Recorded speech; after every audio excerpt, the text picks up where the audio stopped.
And tasers are a horror, as I'm sure you know. I mean, people with a heart condition, elderly people, infirm elderly people, a person with a heart condition, that can kill you.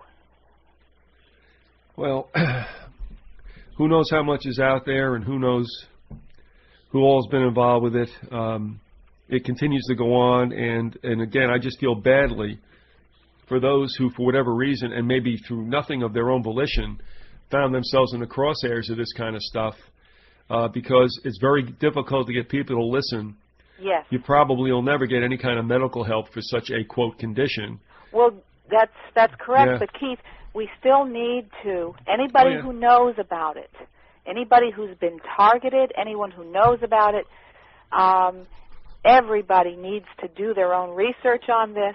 Anybody who cares, anyway, needs to do their own research and expose what they know. You know, just if you find out something and you know it to be true, then I believe it's our duty as Christians, if we are, you know, and or even just people that are concerned to expose this, because without education, without having this out in the open, in the public, the knowledge that it goes on, they'll continue to get away with it. You know, as we're speaking also, I just felt like I wanted to take a look, and I see that Eleanor's site is still up and running. It's raven1.net. So she continues to keep on, and she even has on that home page a modified microwave oven for which will obviously can be used as a weapon. Well, I'll tell you this, Keith. I've been to her site, and she has a lot of valuable information that's also technical and it's accurate. Yeah. And so I do recommend it for people also. That's definitely a site you want to go to if you're interested in factual information, you know, of the variety of the technology and all that. I mean, it's very important to at least know that this goes on. And also what she's done lately, and that is to include stories with regard to this that appear in the mainstream media. Yes. And so that site continues to become a little bit more revelatory about what is going on, and maybe it's time to revisit Eleanor too. I guess the last time we did an interview was April of last year, I think. Mm-hmm. So what I wanted to do in the second half hour, if we could, just switch gears, and I'm going to throw some stuff out to you, and you know, I don't want you to tell me what you think I want to hear. I want you to tell me exactly how you feel, okay? Well, you know I wouldn't do that. All right, good deal. Go ahead. Well, I don't know. In the last couple of weeks, I've had a lot of information sent to me, and it's from people, you know, who supposedly get it or know that conspiracies do take place. And to me, there's certain things that you can be concerned about and certain things that you can't be. And if you get concerned about everything that comes down the pike, you're going to be such a mess. Mm-hmm. Then, you know, what's the purpose? I mean, you still have a life to live, if you know what I'm saying. Yes. Well, first of all, let me take the most obvious, because to me, this is much ado about nothing. You can disagree with me. Okay. Presidents, to me, don't do anything except implement an agenda. You know they're thinking for themselves if they get killed. Well, you know, I've gone through 8 years of everybody getting on Bush. And, I mean, he's an idiot, but he doesn't think of these things. He does what he has to do. Of course, the most traumatic event, obviously, under his watch was September 11, 2001. But then it's like, okay, now Bush is gone, and all of a sudden, everybody's reacting to all this information or rhetoric about Obama. And I'm like, why do people get bent out of shape about who they plop in the Oval Office? These cats do not think for themselves. They're not doing anything that's like they think is a good idea.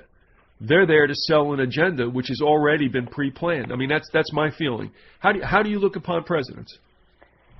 Upon the current president? All of them. Oh, okay. Well, let me say it this way, Keith. many years ago, when I was 13 years old, I'll never forget this, what my father said to me. And my father was G2, military intelligence, plus connected to CIA as well. And he said to me, I just want to tell you something. He said, when you get old enough, he said, don't vote. Don't vote. He said, it only encourages them. Okay? So, okay. Now, I should also state that I haven't voted. I can't remember the last time I voted. It's been it's been over 30 years, Keith, since I have voted. I may have voted. I agree with you. Okay, all right. Because, well, let's get to the bottom line. Nobody gets in there. Nobody gets in there unless they're a shoo-in who has been basically groomed and set up to be there. They're placed in there. There are no, quote, Republicans. Well, there are, but, Democrats. I mean, this is just a show. Right. It's a show. Every last one of them that gets in there, that actually gets in, it's a puppet. I know. It's a puppet. So even though somebody, and this is one of the reasons why, I have never focused heavily on like, oh, Mr. Bush, so-and-so, he's this and he's that. I've done some stuff. I've put out factual information just for the people who are at a level of understanding that maybe they're not there yet, But I don't waste my time going on these tremendous, talks or reports about people because they're just puppets. They're not the problem. No. I mean, they're part of the problem, but you know what I'm saying. They're just figureheads. So the problem, as I see it, is the failure of the individuals to stand up one by one for their God-given rights. It's so very simple, Well, I had this discussion through an email, this correspondence, I guess I should call it. And, there have been a number of people who have done that. But, here's the problem, and, you can relate to this. Somebody comes out and writes a book, like, for instance, with regard to World War II, and did Franklin Delano Roosevelt know? You have two books, one by Robert Theobald, written in '54, called The Final Secret of Pearl Harbor. You have one, I think, that came out in 2002 by a U.S. Navy, a seaman who was in Pearl Harbor and wrote the book Day of Deceit. But you see, those books don't get promoted. The one back in '54, the one in 2002, there's no mainstream media that's going to go ahead and have that person on the Today Show and, Good Morning America. No. So, and other people, even though this might be a wild-sounding thing, because he kind of played a little bit to the craziness, but a guy like Traficant, the representative from Ohio, he knew what the deal was, and they demonized him. You can't even find that guy in a penal system now. They sacrificed him. Yeah, and so he looks like a jerk, and everybody laughs. So, people do come out. They do blow the whistle, but,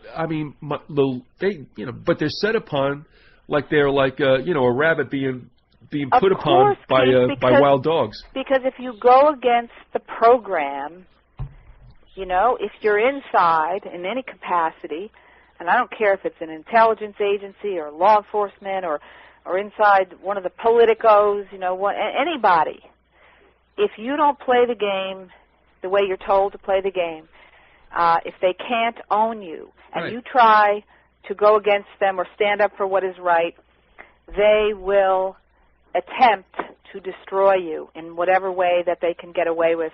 And an example that I mentioned on one of the other shows that we did is my friend Gerald Sosby, a former FBI agent.